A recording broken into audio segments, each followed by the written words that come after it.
کا بھی قانون ہے، کیسے بچتے ہیں؟ اگر غلطی ہو گئی تو جرمانہ ہوتا ہے۔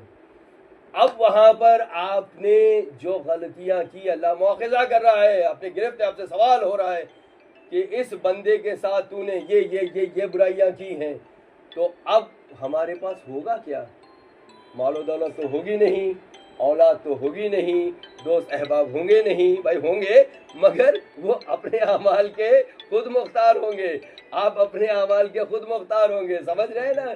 تو لہٰذا اب جو لوگ ہوں گے جن کے سے اللہ مواخذہ کرے گا، وہ اپنے گناہوں کے بدلے میں اللہ سے کہیں گے ٹھیک ہے میری اس کی نمازیں اسے عطا کر دے، پھر کہے گا تو نے یہ کیا ہے، کہا میری روزے اسے عطا کر دے، میری زیارات عطا کر دے، میرے جو حج عطا کر دے، میری زکوٰۃ عطا کر دے، اور ایسی حالت ہو جائے گی کہ جب وہ مواخذہ ہوگا تو انسان کے پاس اب کچھ نہیں بچے گا۔ لہٰذا یہ دنیا ہی ہے جس کے بارے میں مولا کائنات نے کہا کہ یہ دنیا ہی ہے جسے انبیاء علیہم السلام نے اپنی درسگاہ بنا لیا تھا، اسی کو سجدگاہ بنا کر اپنے لیے اعمال اکٹھا کر لیے تھے۔ ایک سال جو اس کے بعد اللہ ارشاد فرما رہا ہے، چوتھی بات کہ تیرے اوپر جو فرض دیے گئے تجھے عطا کرنے تھے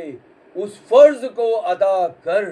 کیا تو نے ادا کیا؟ استغفار میں نے کہا آسان نہیں ہے، ہم استغفار کہتے ہیں مگر ہم نے کہا دعا قبولیت کیوں نہیں ہو رہی ہے؟ مولا تو کہہ رہے ہیں استغفار کر اللہ تجھے سب دے دے گا، مگر استغفار ہے کیا؟ یہی تو میں سمجھا رہا ہوں، یہ مولا کا خطبہ ہے۔ اب یہاں پر کیا تو نے حق ادا کیے جو اللہ نے تجھ پہ فرض دیے تھے؟ اب دیکھیے کہ ہمارے فرض کیا ہے۔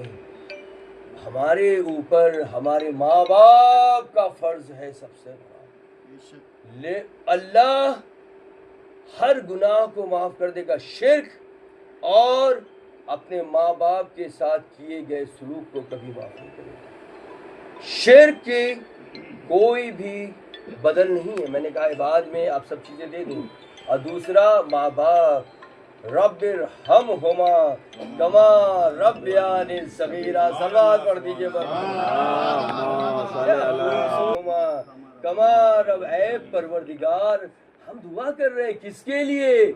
اپنے والدین کے لیے۔ پروردگار رب ارحمہما کما ربیانی، پروردگار ہمارے والدین پر رحمت نازل فرما اسی طرح سے جیسے بچپن میں انہوں نے ہم پر رحمت فرمائی تھی، یعنی جب ہم بولنے